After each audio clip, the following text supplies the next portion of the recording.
Yan. Hello everyone. Gandang gabi po. Good evening. Good evening sa po.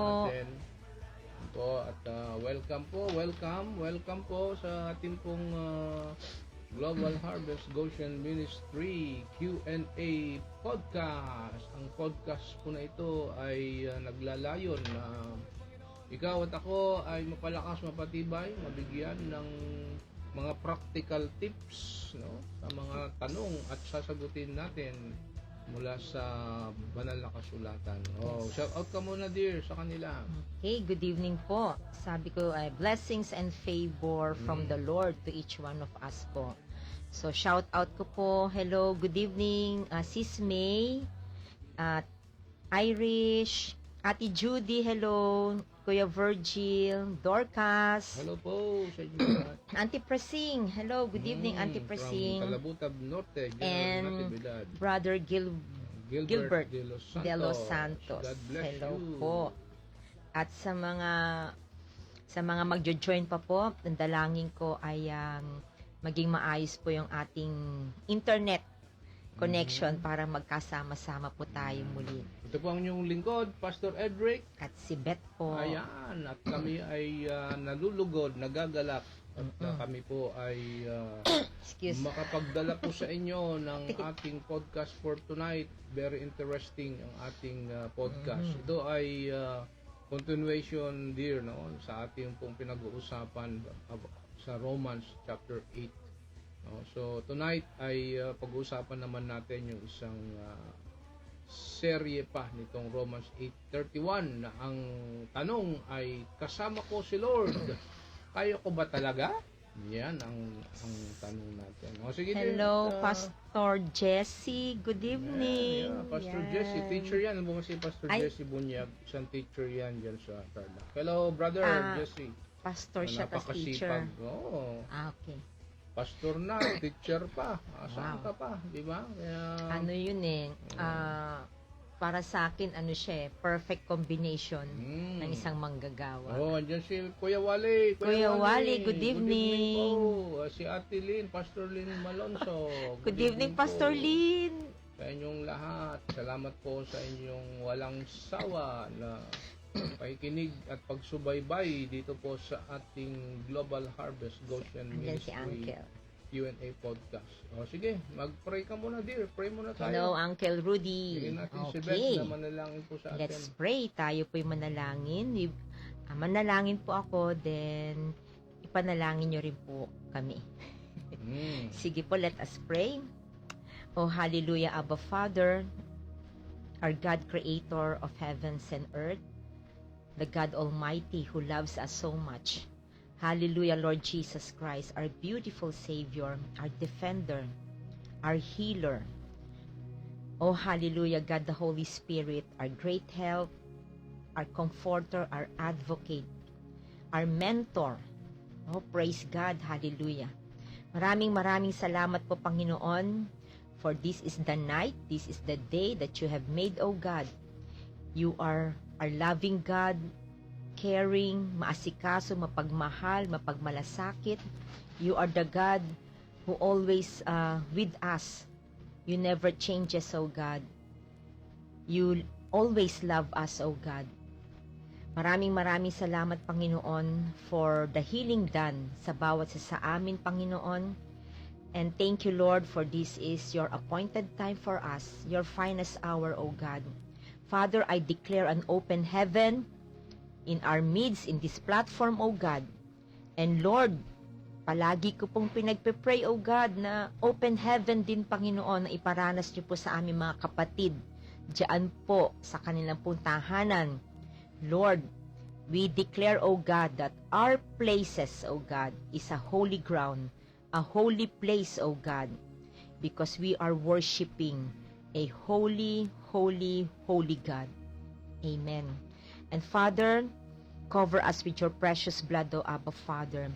And I cancel, Lord, no distraction, Panginoon, sa aming pag-aaral. No unstable internet connection, O God. Let this platform be powerful, O God. Lahat, Panginoon, ng mga words mo, Panginoon, mga salita mo na pag-aaralan namin, dakilang Diyos, ay mag-penetrate, Panginoon, to sa puso ng bawat isa po sa amin, Panginoon. And right now, O God, I declare, Lord Jesus, your supernatural blessings be upon us, Lord, right now in Jesus' name. We release, Lord, I release, Lord Jesus, your promises, your inheritance, O God, be upon us, O God.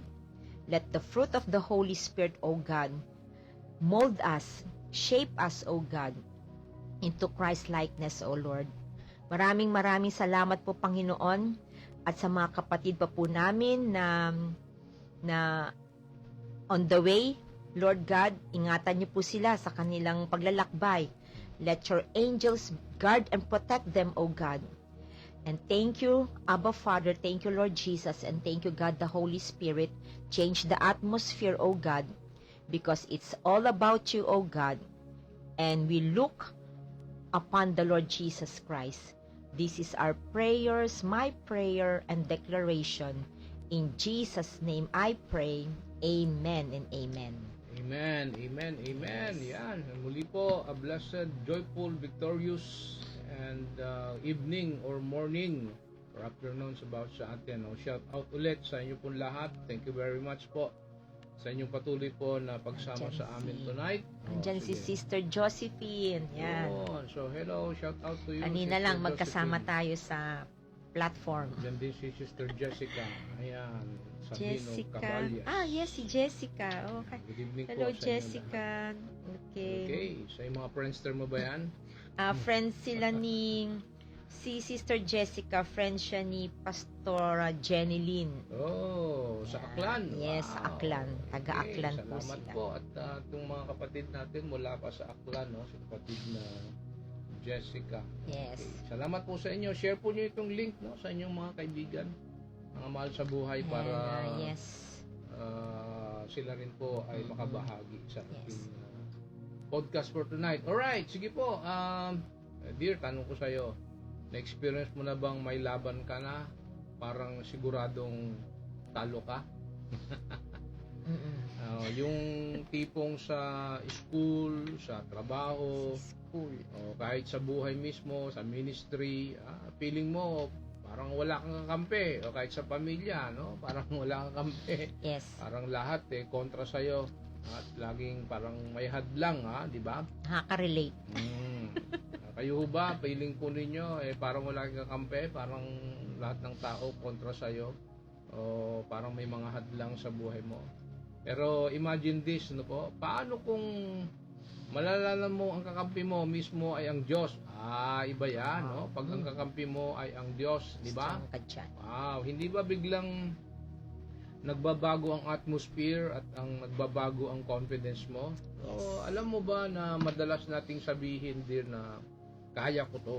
Yes. Sinasabi natin, di ba? Kaya ko to. Kaya ko to pag kasama ko si Lord. Lalo na kapag may pagsubok. Pero minsan, kung honest tayo, hindi naman talaga natin kaya. Tama? Nadi-discourage tayo, napapagod, o nadadala ng takot. Pero iba po ang tanong kapag si Lord ang kasama mo. Kaya po itong ating Q&A podcast for tonight ay may title, Kasama ko si Lord, kaya ko ba talaga? Yan ang ating sasagutin mamaya. Ay share po namin ni Beth. So isipin mo ito, mga kaibigan, mga kapatid. Kapag may kaibigan kang, alam mo yun, laging nasa tabi mo, di ba? Parang mas lumalakas ang loob mo. Sabi nga, kasama mo yung BFF mo, di ba? Parang confident ka. Yeah. Malakas ang loob mo, di ba? Pero paano kaya kung ang kasama mo ay ang Diyos ng lumikha ng langit at lupa? Mas matindi yun. Ibang level yun, Yes. di ba? Mas malakas ang loob. Kaya tonight, we'll be reminded na hindi po tayo lumalaban mag-isa. Amen? Amen. So, with God by our side, anumang mga sitwasyon, anumang mga kondisyon, anumang mga hamon sa buhay mo ngayon, mga challenges, ang mga bagay na imposibleng kayanin mag-isa ay nagiging posible. Yes. Amen. So, ang tanong ngayon ay hindi kaya ko ba, kundi paano ako lalakad na may tiwala dahil kasama ko siya. Excuse mo na. Batiin ko yung pinsan ko, yung aking favorite na pinsan, si Richie. Aba, si Richie. Hello, sa pinsan. Pamilya Rizal. Yes, hello. Praise God. Miss na miss ko na yan eh. Diyan din si Ate Rosaline. Ate Rosaline, good evening. Bahay lang natin, parang layo. Ate Rosaline, good evening po. Kumusta po kayo kay Larry and si Nanay Epa? Yes, Nanay, good evening. yan. So, yan. Sige po, salamat sa inyo pong patuloy na pagsubaybay. Alright, so, ano po ang ating scripture reading dito sa ating Q&A podcast na Kaya ko si Lord, kaya ko ba talaga? Kasama ko si Lord, kaya ko ba talaga? Ito ay mula po sa Romans 8:31. Ang sabi po diyan, what then shall we say in response to these things? If God is for us, who can be against us? So, tanong din yan ni Paul. So dito po sa Romans 8:31, it is a question from Paul. Paul is reminding us here, kung si God ang kakampi mo, no opposition can ultimately defeat you. Yan ang magandang reminder pag-usapan natin.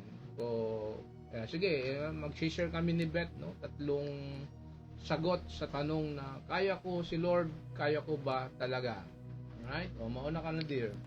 Okay, so thank you. Thank you, Pastor Edric. Kasama ko si Lord, kaya ko ba talaga? Ang sagot ko dyan, yes. A big yes. Okay? So, point number 1, God is our defender. When we say God is our defender, ibig sabihin po, siya ang ating tagapagtanggol. Amen. Sa buhay po natin, hindi po nawawala ang laban. Yan. Palagi po tayong nasa war. Alam niyo po, ito po yung sinabi ko po sa mga kabataan tsaka doon sa mga batang tinuturuan ko po noon. Kapag tinanggap nyo ang Lord Jesus Christ as your personal Lord and Savior, yung araw na yan, you are at war. Yan, no? So, since then, tayo po ay hindi nawawalan ng laban. May mga taong kumukontra, may mga sitwasyon po lumalaban sa atin, no? At may kaaway po tayong hindi nakikita. So, alam po natin yan, hindi lamang po tayo nasa physical realm, meron din pong spirit realm. Okay. Kung sarili, yes, we are in the spiritual warfare. Yan. Kapag ikaw po isang mananampalataya, tunay na mananampalataya ng Panginoon, expect mo po yan. Tayo po ay nasa spiritual battle. Okay. Kung sarili lang natin lakas ang aasahan, madali po tayong susuko. Amen. Pero kapag po kasama po natin ang ating Panginoong Diyos, siya mismo ang tumatayo para sa atin. Amen. No? So may mga scripture verses po akong isi-share po sa inyo. Yan. Ito po, alam po natin to, very powerful Bible verse from Exodus chapter 14:14. The Lord will fight for you. You need only to be still. Yan, no? Shout out ko rito si Teacher Irish nang hinahabol ng mga Egyptian army ang mga Israelites, no? Wala silang laban po Alam po natin yung kwento niyan sa Bible. Pero hindi nila kailangang lumaban gamit ang espada, sapagkat ang Diyos po mismo ang lumaban para sa kanila. Ano po ang ginawa ng ating Panginoon? 'Di ba yung dinivide po ng Lord yung Red Sea, no? At nakatawid po doon yung bayang Israel. At yun po ang naging daan din para ang mga Egyptian army ay matalo, mawasak at mabawian ng buhay, no? Dahil po sa kapangyarihan po ng ating Panginoon. Now, second po is Psalms 18 verse 2. Okay? Sabi po sa Psalms 18 verse 2, the Lord is my rock, my fortress, and my deliverer. Amen. No? Sino po yung naaalala nyo po rito? Yan, si David, si King David po. Si King David po ay tinrain siya ng Lord Tinrain siya ng Lord sa mga oso, sa mga leon, no? At si David po ay marami pong laban. Pero lagi po niyang kinikilala ang ating Panginoong Diyos, si Yahweh, na ang kanyang muog at tagapagtanggol. Hallelujah. So when we say God is our defender, we mean, ito po, He protects us from enemies we see and those we don't see. He fights battles we cannot fight on our own. He gives us peace knowing we are never alone in the struggle. Okay, no? So, ang sarap po niyan na kapag tayo po ay nasa Panginoon, the Lord will not allow us to fight the battle alone. Kaya nga sabi po niya doon po sa Exodus 14:14, be still. Be still lang anak, ako ang lalaban. I will fight the battle for you. Just be still. Amen. No? So, kaya kung minsan, ang pakiramdam mo, kailangan mo ipagtanggol ang sarili mo, di po ba? Ako may naging damdamin din po akong ganyan. Dapat ipagtatanggol ko sarili ko, dapat kailangan, sumagot dapat ako. No? Lalo na kapag ang pinaparatang po ay hindi naman walang katotohanan, no? Hindi naman po totoo. No, yung po yung pakiramdam natin na dapat ipagtanggol yung sarili natin. Pero tandaan po natin ito, hindi natin kailangang lumaban mag-isa. Okay? Meron po tayong Lord Jesus, meron po tayong Abba Father na kakampi po natin.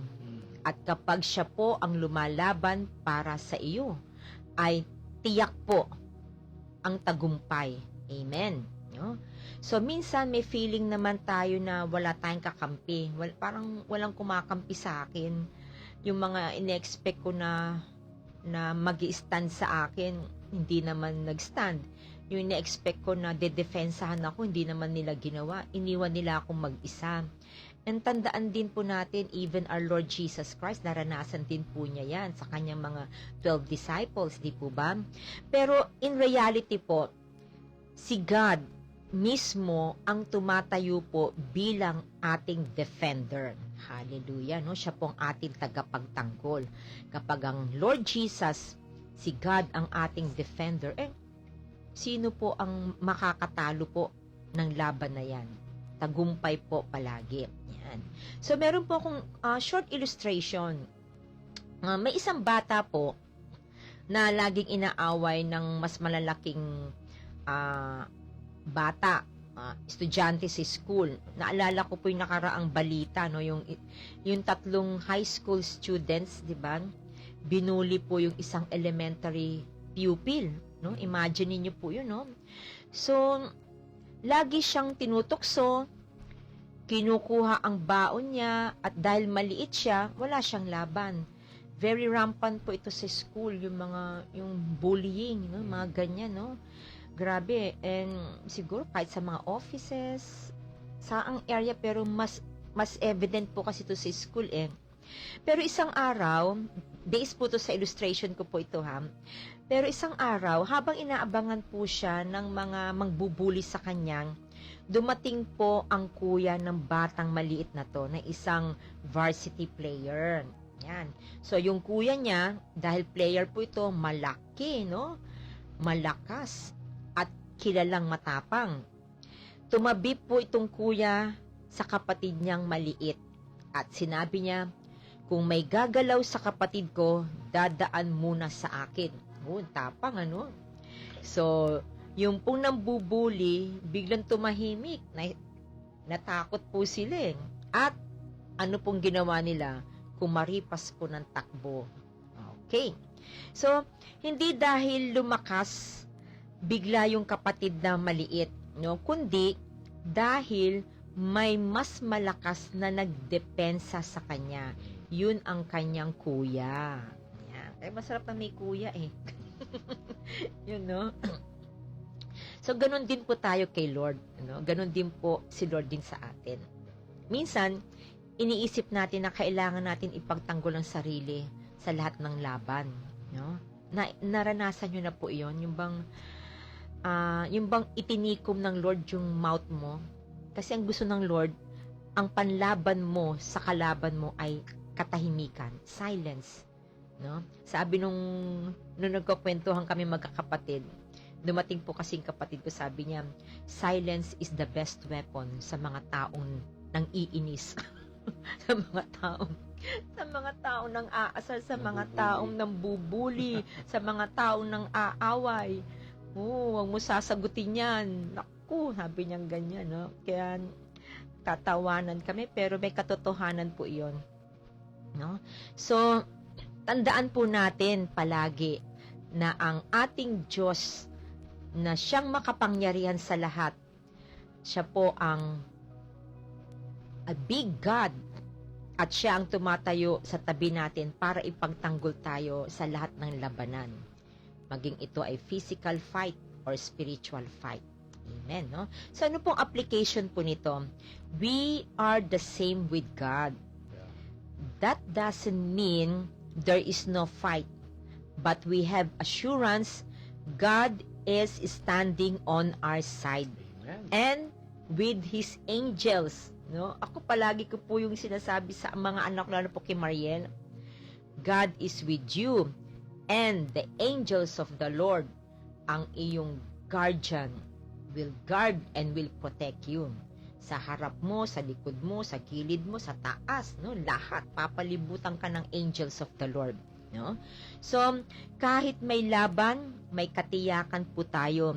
Hindi tayo nag-iisa dahil ang ating pong Panginoong Diyos ay nasa panig natin. Amen. Hallelujah. Wow, hallelujah. So powerful. Wow, 1 point pa lang yan. Tindi na, Yes. di ba? Wow, Amen. salamat, dear. Sige, pahinga ka muna, ako naman. It's my turn. So, yan, ano po? So, yung ating pong topic, kasama ko si Lord. Kaya ko ba talaga? Yes, kasi, yan po yung unang sinare ni Beth, no? God is our defender. So, pangalawa, kasama ko si Lord. Kaya ko ba talaga? Yes, kasi opposition will come but it cannot win. Yan po yung totoo, no? Opposition will come but it cannot win. Alam niyo po, mga kapatid, no, sa buhay Kristiyano o sa buhay mananampalataya, hindi natin maiwasan ang mga kontrabida, opposition. Kumbaga sa pelikula, di ba, dear, no?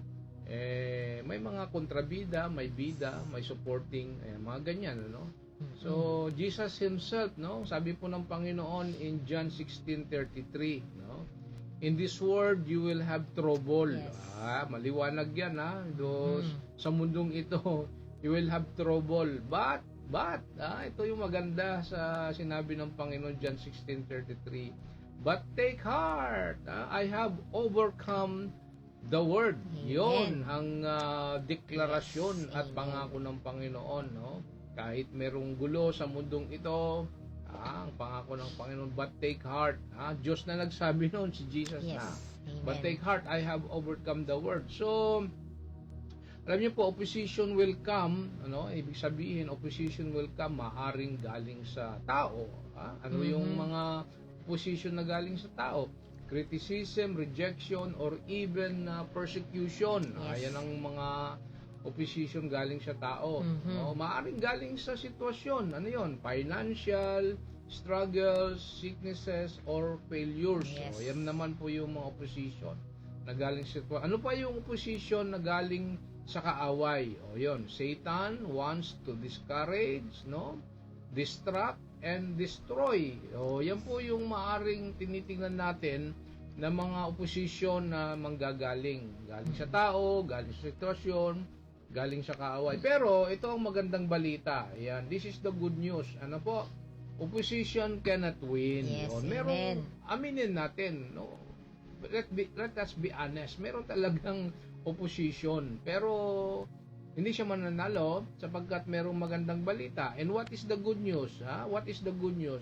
Why? Dahil si Lord, ayan, ang nasa panig natin. Amen. Yan po ang magandang balita, no? Romans 8:31 says, again, if God is for us, yun, who can be against us? So, matapang na tanong yan ni Paul, So, opposition, brothers and sisters in Christ, can delay you or delay us, delay your dreams, delay your prayer, delay your destiny, but it cannot defeat God's plan for you. Amen? Amen. So, the enemy, can try to shake your faith, but God, friends, brothers and sisters, but God will use it to strengthen you.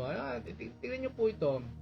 Halimbawa po, isipin po natin si Joseph, the dreamer, doon sa istorya sa Genesis. Diba? Si Joseph, the dreamer, sa book of Genesis, nakaharap po siya sa betrayal ng mga kapatid niya, false accusation, at kulungan, at ang dami niyang opposition, di po ba, na hinarap si Joseph, Pero ito maganda sa huli, yan palagi sa huli. Sa final, sabi nga natin.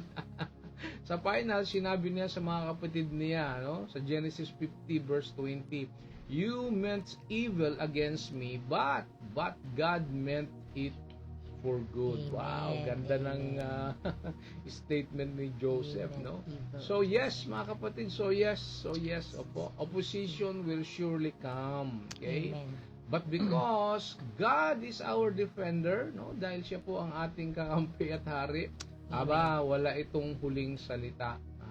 God's purpose po will always prevail. Amen? Amen. Paul says in Romans 8:31, "What then shall we say in response to these things?"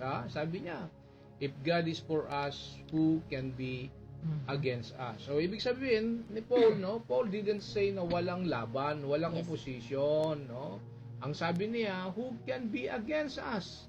Meaning, merong laban, may opposition, may kontra, may challenges, pero walang tatalo sa atin in the end. Yes, Amen? amen. Alright. So, isang bata ang natakot. Ito illustration natin dito sa point 2 natin. Isang bata po ang takot na takot habang pauwi dahil may malaki at maingay na aso sa kalsada, na matapang na aso, Ang lakas ng tahol.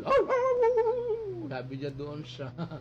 Ay, siyempre, dahil bata, parang anytime aatake sa kanya. So, tumakbo siya papunta sa tatay niya at nagtago sa likod nito. Alam niyo po, nung kasama na niya ang tatay niya, napansin niya, tumatahol pa rin yung aso, matapang, pero hindi na siya makalapit dahil may tali. Ang ingay niya, pero wala siyang kapangyarihang manakit. Pala, matapang yung aso, pero nakatali.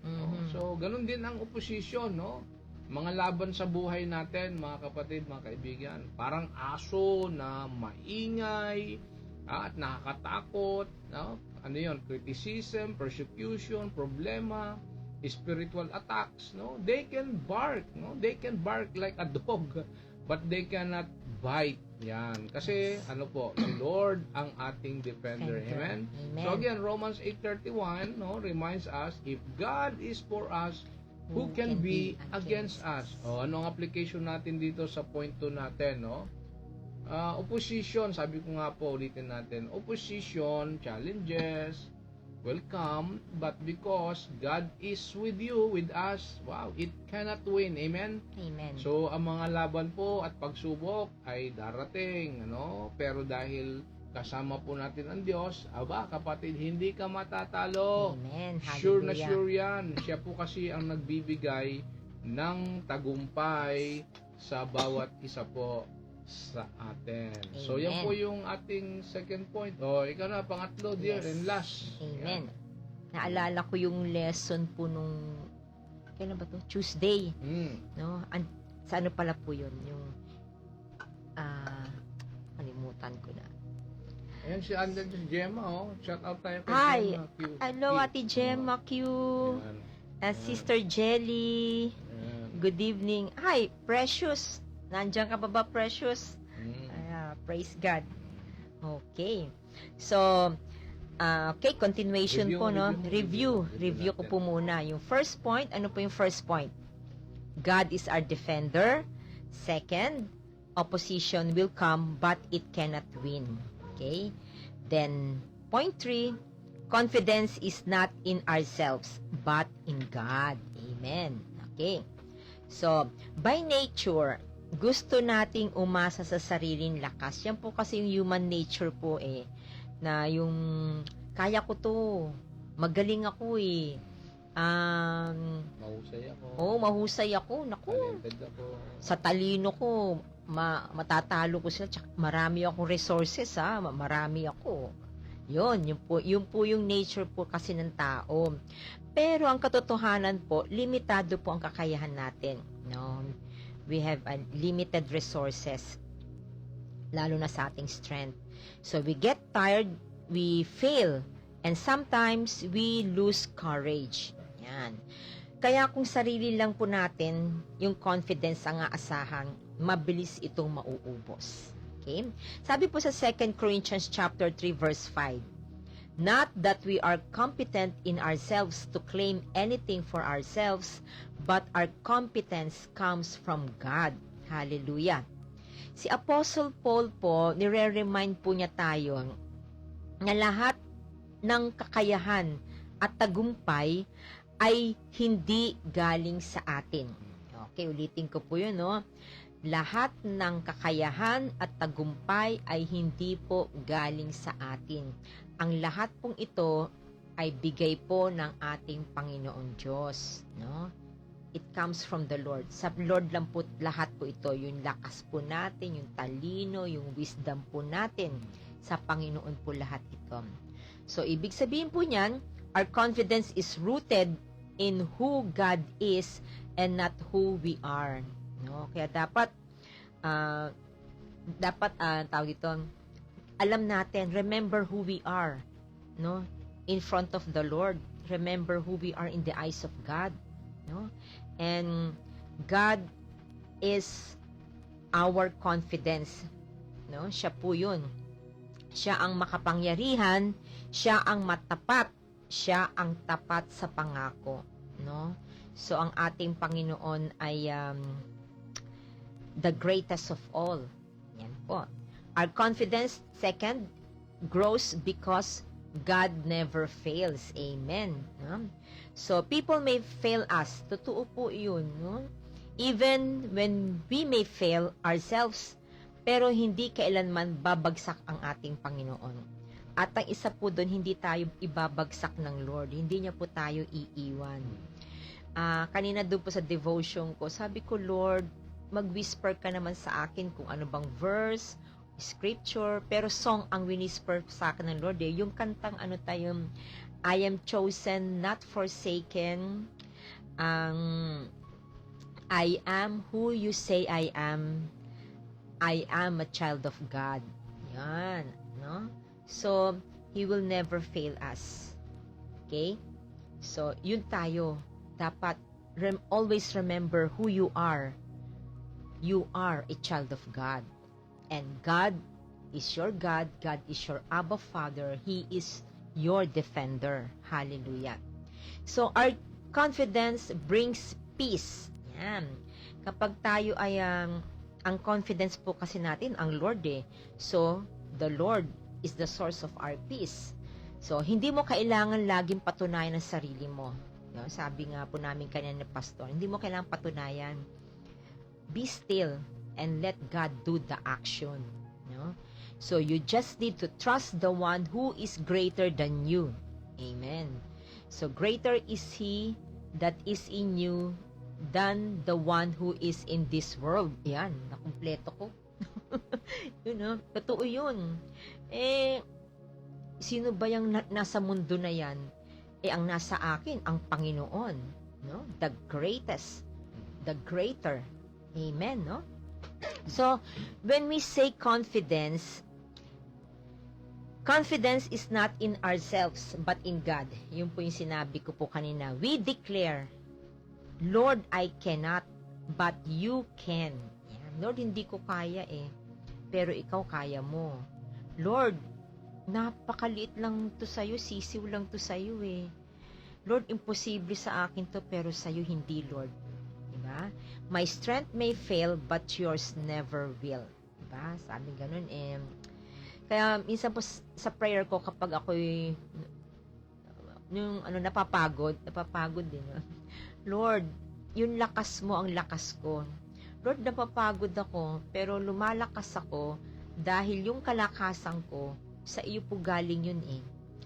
Okay? So, ganun po tayo sa Panginoon.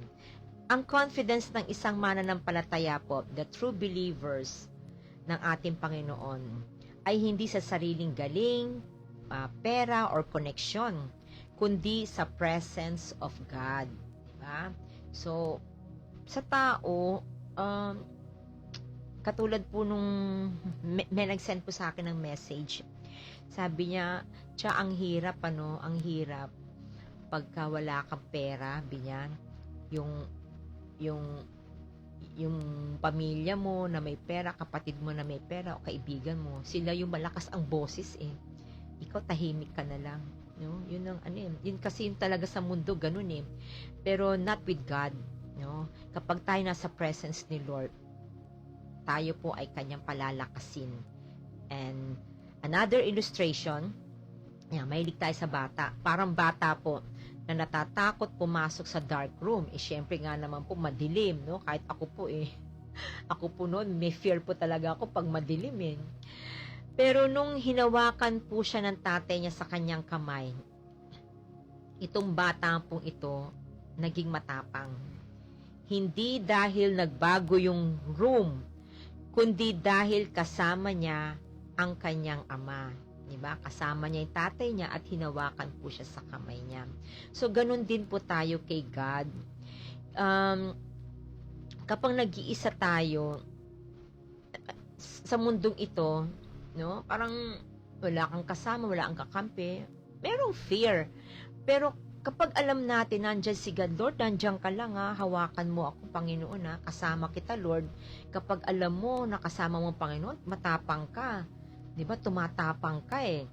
Okay? Because our courage grows not because the situation changes, but because He is with us. Diba? Kaya sabi nga, if God is with us, who can be against us? No? Kung nasa akin ang Diyos, bakit ako matatakot? Diba? So yung kay Paul, tinitingnan ko po, hindi po niya kino-question si Lord eh. Yun po yung sinasabi niya sa audience niya eh. Kung nasa atin ang Diyos, bakit tayo matatakot? Diba? Parang sinasabi rin po na, kung nasa atin ang Diyos, bakit tayo matatakot na humayo? Bakit matatakot tayo mag-mission? Mag-mission tayo. Kasama natin si God eh. Diba? Amen. Now, take away. Yan, nasa take away na po tayo. If God is for us, no one can stand successfully against us. Okay, no? Kapag nasa atin ang Diyos, tayo po ay nasa panig ng victory. Kapag nasa atin po si God, tayo po ay nasa panig ng success. No? Minsan may sabi din, meron din times na nagfe-fail po tayo, pero kasama natin si God, makakatayo po tayo. No? Mas mahirap po yung may success ka, pero wala kang Kristo, then, what a pitiful state, di po ba? Kaya, hindi ibig sabihin po ng walang kalaban. Ibig sabihin walang laban ang magtatagumpay laban sa anak ng Diyos. Amen. Okay. So, diyan po nagtatapos yung ating sharing time at nasa panahon po tayo ng ating pananalanginan. Okay, no? So, may prayer request po si Dorcas, yung ating pong isa pong kasama po dito na kapatid po natin na isama niyo rin po siya sa panalangin, no? I-admit po siya bukas sa hospital, then Saturday po operahan po siya, merong sa ovary po. Okay, so let us pray. Tayo po manalangin. I want to share this prayer to you. Oh Lord, thank you. Thank you, God, kahit marami kaming pinagdadaanan, Panginoon, we have this assurance, you are for us, and you are with us. Lord, give us confidence, not in ourselves, but in you. Tulungan mo po kaming magtiwala na kahit may opposition, the victory is already ours in Jesus' name. Hallelujah. Or Abba, Father, thank you for the reminder tonight, that we are not alone. We focus our eyes on Jesus. We look to Jesus alone. In every battle, O God, trial and challenge of life, you are our strength and protector, O God. We confess, Lord, na kung sarili lang namin lakas ang aasahan namin, Lord, madali kaming bibigay, Panginoon. Pero dahil kasama ka namin, Lord, kaya naming humarap sa anumang pagsubok ng may pagtitiwala. And Father, right at this moment, O God, allow me to pray for Sister Dorcas, O God. Lord, we pray for your guidance and protection, Panginoon. Ko-confine po siya bukas, and let the hands of the surgeons, O God, be your hands, O God. And we declare isang matagumpay na operation. We cancel, O God, no complication, no abnormalities in the name of Jesus. Yung bukol na nasa ovary ni Dorcas, dinedeclare namin itong oras na ito, nalulusaw ka na. Nalulusaw ka, lulusawin ka sa pangalan ni Jesus. Lord, we bind this bukol in the name of Jesus. And we declare it null and void, Panginoon. Father God, her body is the temple of the Holy Spirit. Maging sino man, Panginoon, sa mga kapatid namin dito na may mga karamdaman, Panginoon, Lord, let your healing touch, O God. Heal them, O God, from the crown of their heads, O God, down to their toes, O God. Let your healing flow, your supernatural healing flow in Jesus' name. And by your faith, kapatid, sa pamagitan ng pananampalataya mo, you must have faith. Have faith that God, the Lord Jesus Christ, will heal you. Amen, amen. And Father God, we thank you, God. Give us a heart that always trusts and eyes that look to you, not to the size of our problems, O God. Wag naming titignan yung mga pinagdadaanan namin, Lord. Dadaanan lang namin yan, Panginoon, hindi kami tatambay dyan.